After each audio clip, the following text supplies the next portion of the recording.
Hello, guys. Today we have a very special interview guest with us. We have Ali Hivugaq, and she is a quantum guide. Welcome. Thank you so much, Tanya. I'm super happy to be here. Thank you. So, I would love to take this opportunity to ask you about the very journey of especially of a target. How do we, in our spiritual ascension, handle this specific problem? Like, for example, we have an opponent here, and this opponent is constantly working against us while we are trying to develop our consciousness, while we are trying to, ascend on the Hawkins scale, basically. So, how would you say, what is your best idea how we can tackle this problem? How can we not fall into feeling powerless when we are faced with that opponent, especially if we are faced with that opponent over many, many years, because this is a thing that doesn't end, right? So, how would you say, what is the best tip or the best advice you have where you can say that is a good thing that you did in your personal experience that helped you a lot? Definitely, I'm going to say right from the very beginning was taking notice of my thoughts. That was one of the most important things, was taking notice of my thoughts and how I felt. My intuition, it was the first thing. And it was then I would start to notice that my intuition would ask for a little bit more. So it started then to become more of a meditation and more of a practice and really paying attention to my thoughts and knowing when they are intrusive, meaning it comes on suddenly. And there could be a sudden emotion that comes along with it, a sudden notice that there's something going on, and to pause and to just be on, just to observe and not to react. The most important thing is not to react. And because that's what the attack is. It's all about the mind, right? So when we're put into this fear state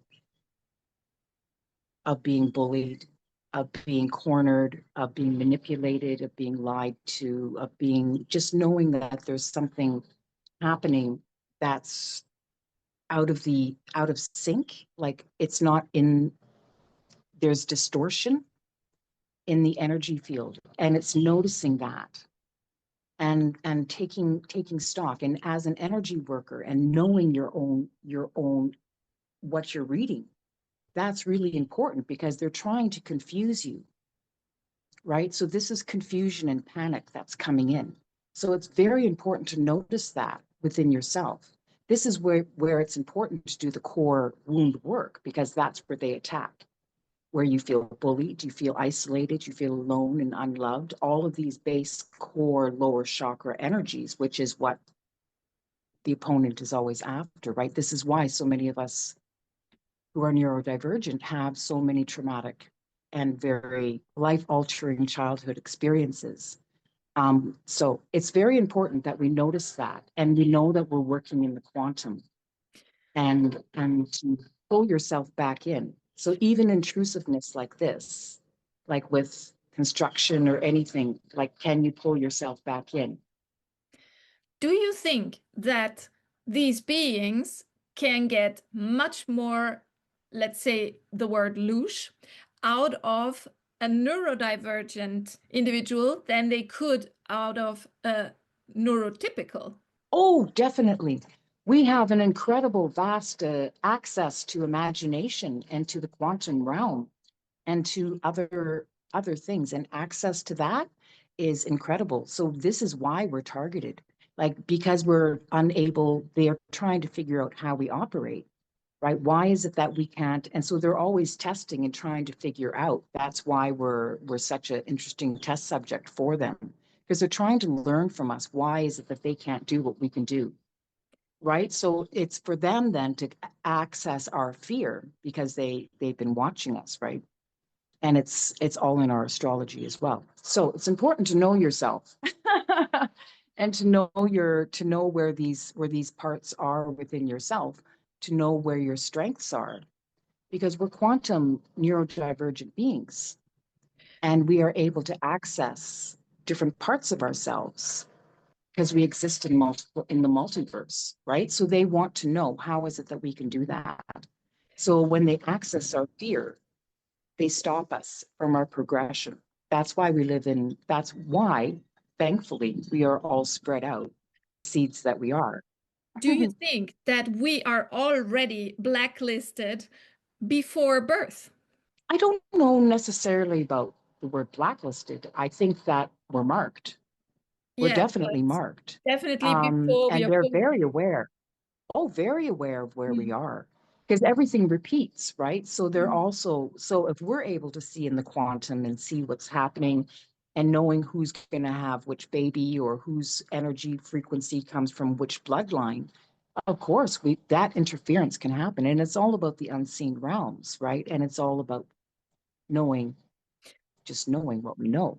What part of our astrology chart do we first have to look at if we want to find out why and how we are targeted? Your first house is extreme. Your first house, your fifth house, and your ninth house. And I'm going to say I'm almost 100% that is correct. Your first house, your fifth house, and your ninth house. And the reasons of that, because that's the Holy Trinity of the soul, the mind, body, and soul. So it's that connection that we need to have. So when we know and we look at that within our own astrology, within our own houses, there's a whole history in there. And then the other thing that we look at is our South Node. What is it that we've learned in a particular chapter or a lifetime or a cycle or a season? And then we look at our North Node, and that's what we're stepping into as a result of doing the work of your mind, body, and spirit, right? That connection of the Holy Trinity. And that is as a master alchemist and someone who's neurodivergent. Once we can access that and maintain and solidify that and become more solid in remembering who we are on the quantum as a cosmic being and how we are affected emotionally by our interpersonal relationships, because that's where the karmic lessons are learned. And that's where the unseen moves many, many lessons of karma. That's why we have these very traumatic beginnings. Now, we also have bloodlines of, because we exist on soul level, right? So all of this is interwoven into this incredible dimension and conversation that we're having. And those who are here for this, I sure hope that you're excited about this stuff. Woo! It sure is fun. You know, getting to know your cosmic self, right? And why you're here.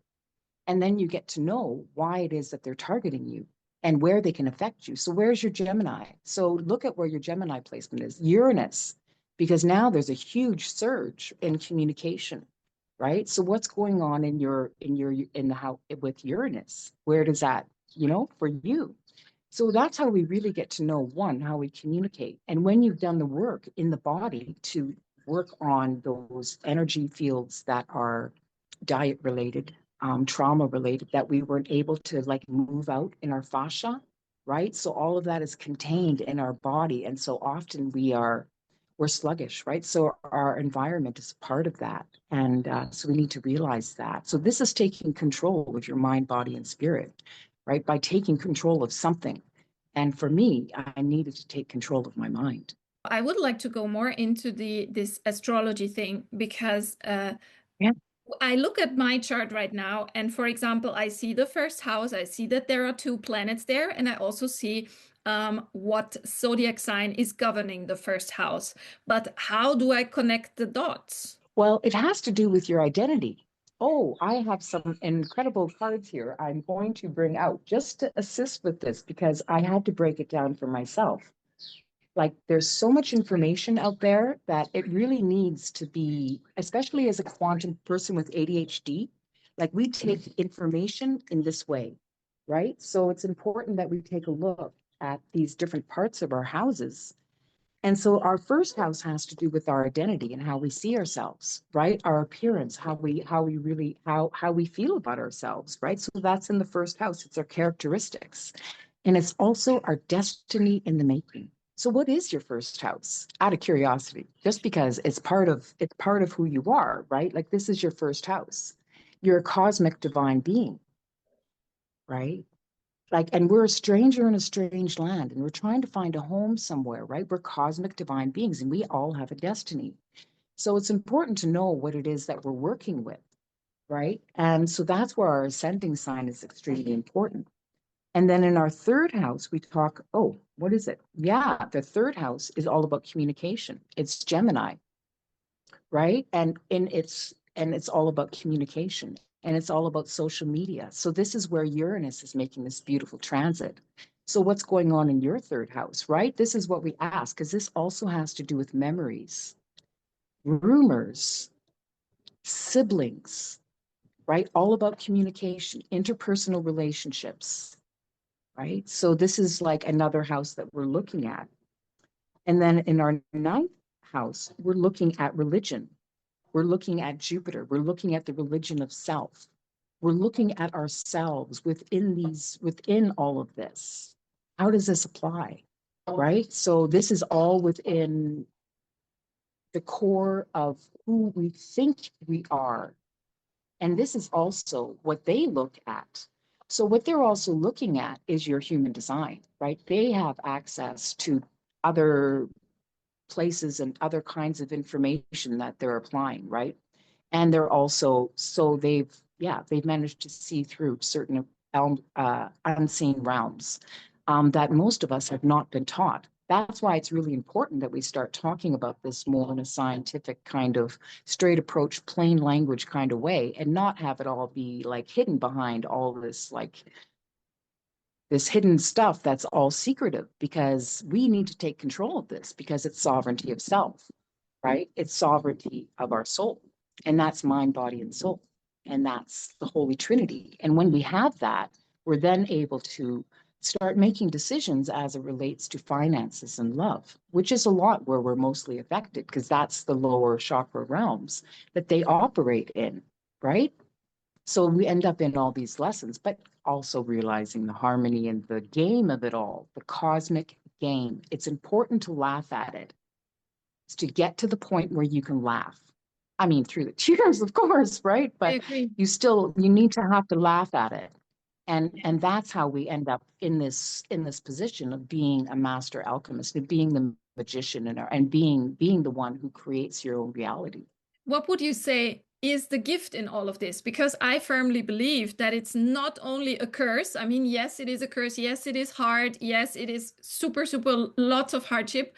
But where for you is the absolute blessing of all of this?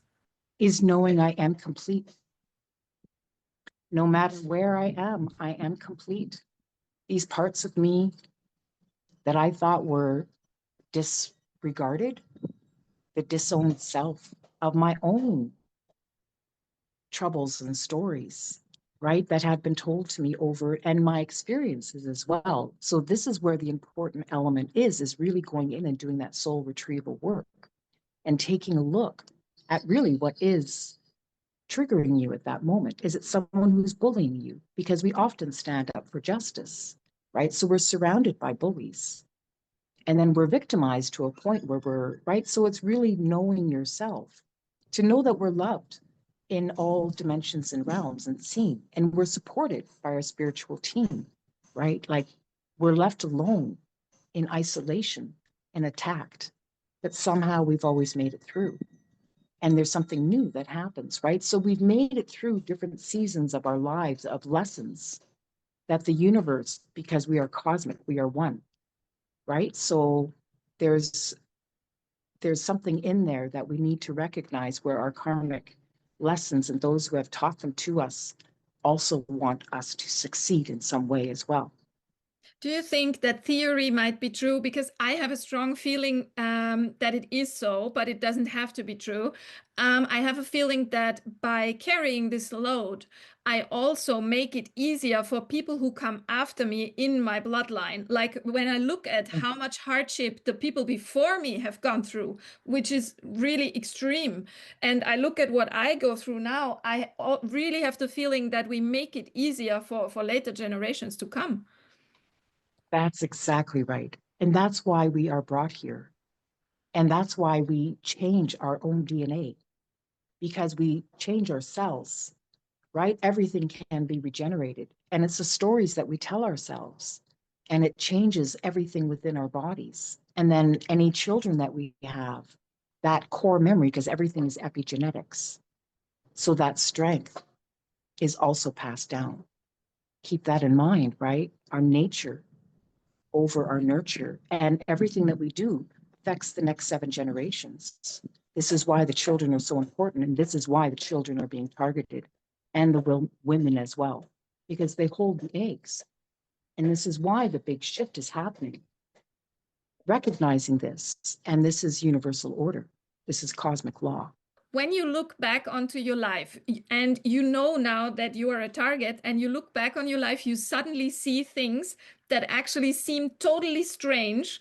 And then you look at them from another angle and you realize that is actually something that has to have a connection to that. Like, for example, for me, it was when I was about 3, 4 years old.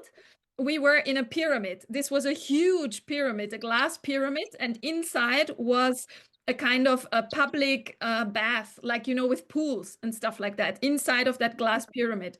And somebody shoved me into the water and I almost drowned because I didn't have any floaties on. So, and somebody just shoved me. And when I look back now, I think like, why did somebody try to obviously drown me? Because, you know, a 3-year-old child without any floaties, you wouldn't shove that child into the pool, right? Into a deep pool.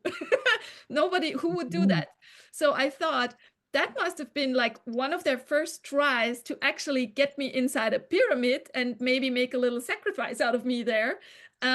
Because it was such a strange thing. I would never come to this idea, you know, to shove a 3-year-old child without floaties into a pool. So what in your life is such a memory that you have that literally makes no sense if you think about it, but which is probably related to the whole thing? Is there anything, some funny, interesting episode that you can tell from your life? I know, wow. There's many things my human mind is like going, oh boy, there's a good one. But I think it's a humorous one. Well, you know, when I look back on it now, I definitely see something in it. Now, whether or not anyone else will see the humor in it yet, they still have to catch up to that. I've noticed and have observed being in a situation of being almost like a karmic individual. And from childhood, I'm not 100% certain. I have very many gaps in my childhood. But I do have some wonderful memories of being with other child alchemists and seeing things through that world and through that lens. I think maybe when you know, you see the humor in it. Now you're talking about like an almost, you know, baptism. And yeah, I'm going to say that. I look at it now and I had a situation in which I'm going to say it's just baptism by fire.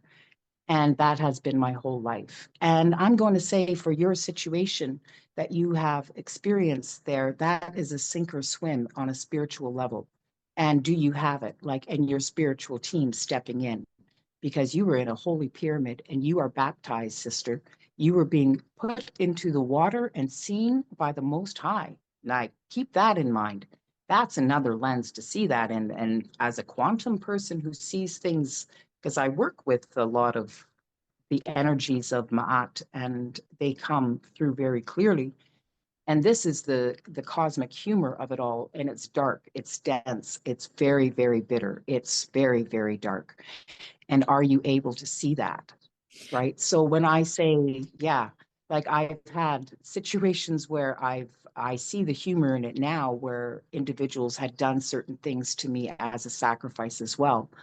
But knowing that I had been marked beforehand by the Most High and by Source for my purpose, I see the humor in it now because the apology came after the individual had transitioned to the other realm where they apologized. So there is justice, right? So when the occult and when the unseen and the dark forces that try to use their powers against those who are chosen, recognize that you are being divinely protected and that there are events in your life that when we can step out of the emotion and the situation of the distress of being a 3-year-old being put in that situation and look at it from the cosmic end of it, baptism. I can remember that situation very clearly. And back then, when you are so little, you are actually almost closer to the other realm than you are to this physical. So basically, for me, I was totally like, oh, it's already over. I thought this was longer. Oh, no problem. I'm going back home. You know, I was basically on the inside, I was totally happy and no problem at all, you know, as if this whole thing between here and there was, you know, just a little door, not even a door, something more fluid. Yeah. So Good. for me, it was no So you problem at see, all. yeah, And I didn't good. fear or something. It's important to hold on to that story. Sister, it's important to hold on to that story, right? Because that's like a near-death experience, right? And these are where we enter the portals into the other realms of the unseen. And what do we take back from that? And which lens in which do we view it? Do we view it in the lens of the human, of the personality, of the ego, hurt? Or do we view it from the other lens? And how did that, what has it taught me about myself and why? Why is it important? Why did they target me? Because they'll fill your head with all kinds of stories of nonsense, right? So you need to claw back your own sense of self and who you truly are, seen in the Most High's as you, also as the Most High, the cosmic king, haha, of life on planet Earth, Earth School.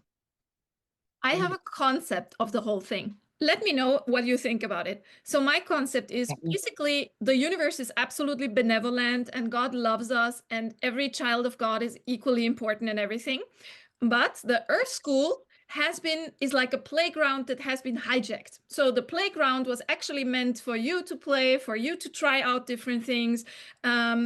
But the playground was hijacked by bullies, and the bullies basically said, "Okay, this is our playground now. We make our little mafia thing out of that, and we will just collect all the loot and whatever." So basically, I have the theory that this hardship or this time of the bullies owning the playground is ending now because the Mayas said, listen, the Kali Yuga is ending. We're going now into the transition phase, into the golden age. So basically, my theory is that they will have to give up. The bullies will have to give up this playground and give it back to God where it actually belongs, to have it as a normal, funny, nice little playground, you know? So not so much about suffering and torture anymore, you know?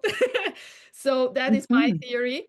And when it comes to timelines or to timing better, then my theory is that the transition phase is between 2012 and 2034. About this time is transition phase.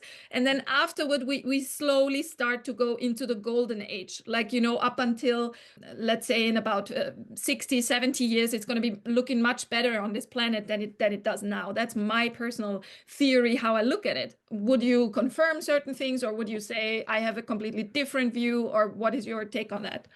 Well, I think that it's important to take a look at what your lens is and what your focus is. Like if we focus on the whole world, that's a really hard thing to deal with. If we recognize within our cosmic self that we are the universe and our own frequency affects matter and the world in which we operate and how we converse with the people around ourselves, it's what we consume, it's what we're all about. So are we able to create this heaven on earth within even our own minds? And that's where it begins as a master alchemist, right? So the timelines of things, I think, are sometimes it can be unsettling for the major part of the humanity that will listen to this message and find it unsettling and far off and something that they are not able to actualize within themselves. And it's important that they recognize that they themselves are a part of this cosmic unfolding, and that they themselves are a part of this consciousness shift that needs to happen. Now, those timelines are suggestions. Everything's a suggestion.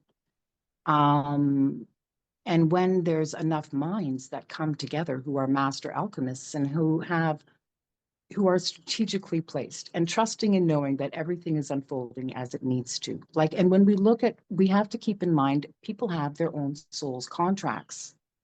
Some souls are not meant to be going into that other realm, into that next part, right? Necessarily in a human form. So, like, it's, I think that it's going to be very difficult. And I think that people shouldn't kid themselves about how changes are going to be very dramatic. And there's going to be a lot of shifts and pivots and a lot of faith that needs to be examined. And where do you put your trust? Right. And knowing that everything is unfolding, but also keeping in mind that your soul never dies. Right. And that's where people are ending up in the whole sense of panic, because they haven't been given the authority to recognize that they can themselves take control of their lives and where their thoughts go.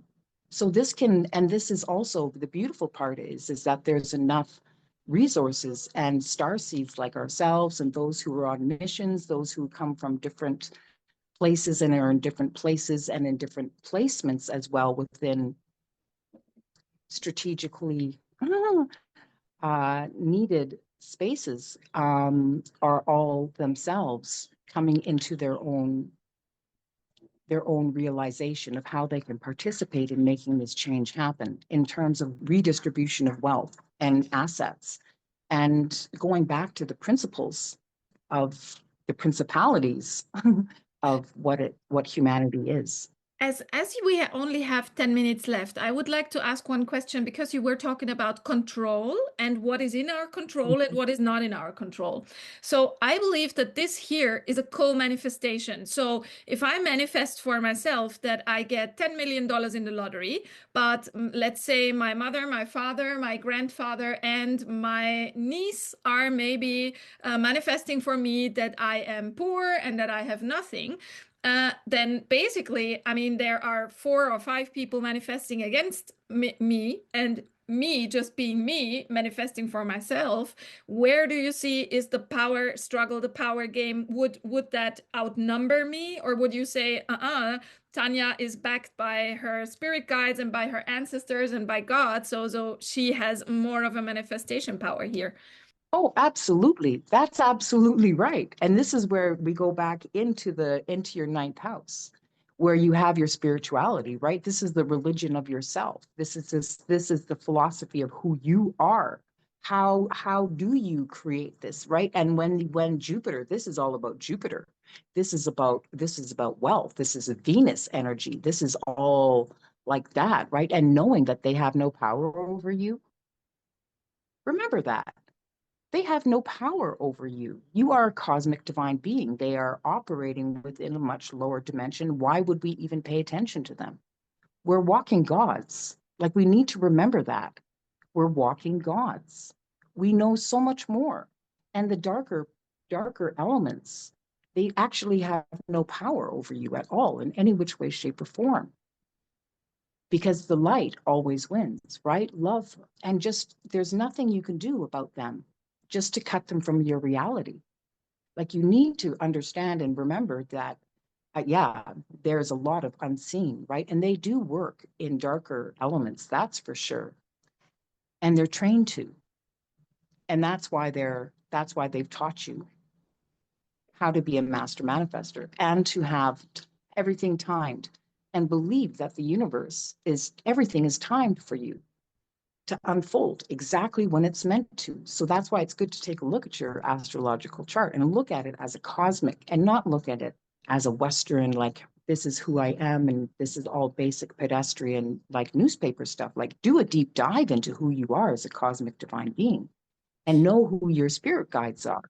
Also, I wanted to ask because physically or geographically, at the moment, I cannot leave certain people who do this. But I still believe, even if I am geographically tied to them and I cannot get away physically, I still believe I have my protection always with me. Yeah.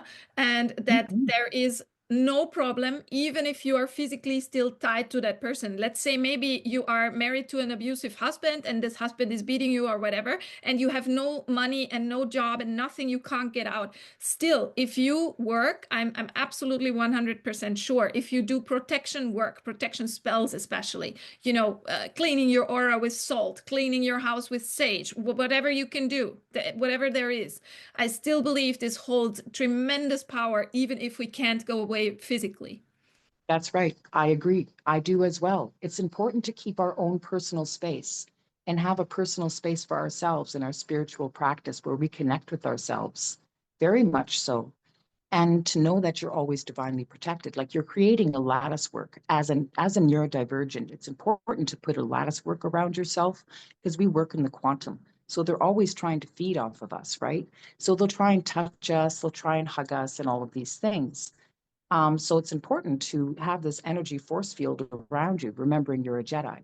Because you say the touching, for me, they went with tiny little needles, and these tiny little needles, you don't even feel them, especially if they do that in a place where there is a lot of fat tissue underneath the skin, and they go like boop, and you don't even realize. You just have the feeling like something just is weird, But so it's like Yeah. tiny needles. Did you ever have that? I have had experiences like that, and someone I know has had a really incredible experience with that as well. So that does happen. And then yes, because we're dealing with witchcraft, right? And the way that they attack is through the vessel. That's why it's important not to like to have something around you and really to ask your spiritual team to really keep an eye out that your physical vessel and your back is covered. This is why a lot of us, it's important that we walk with other people, right? We walk with other people and we have that protection. And we ask our spiritual team to show us and to like protect our vessel. It's the most important thing that we can do. Fantastic. Okay, this is actually all I've got for today because I mean we still have 4 minutes left. Is there anything that Yeah. you really, really want to give as a final message for the video to the viewers? What would you tell the viewers? I think that there is something about an illusion that is given to us, and we have a veil that's placed over our eyes, and it's definitely a real veil. And it's physically, it actually can occur that we see things in a particular way. So it's important to recognize that we are in an illusion, and that they have no power over you at all. And once we remember that and we keep working on that core strength within ourselves, with our spiritual team, with love, remembering that we're here for good, we're here for love, and that we are supported in all that we do, and that the Most High and the Pachamama, all of the energies and the frequencies that are changing for the divine feminine is real. So this is when there's going to be a lot of pushback, but know that all of this is shifting and changing. Astrologically, it's all there. So know that things are working in your favor at all times. And what did you learn about yourself? Because it's all about what did we learn, right? And am I holding on to this anger? Am I holding on to resentment? Because then, therefore, they have control over me, right? But when we become very just flow, we'll know when we need to rise up. And then we also know when we need to flow. So we know when we need to stand, and we know when we trust that, right? And we walk in truth and in light. It's the most important thing as someone who we're working with energy and that we're working with illusion. And master alchemists, like illusionists is what they're doing, right? And you are a master alchemist, and they have no power over you. So it's power over the mind. It Wonderful. really is, and a lot of love and compassion. Thank you. Thank you so much. That's amazing. Thank you so much, Tanya. I really appreciate this conversation and this opportunity. Thank you so much for being here. I enjoyed talking to you. It was my pleasure.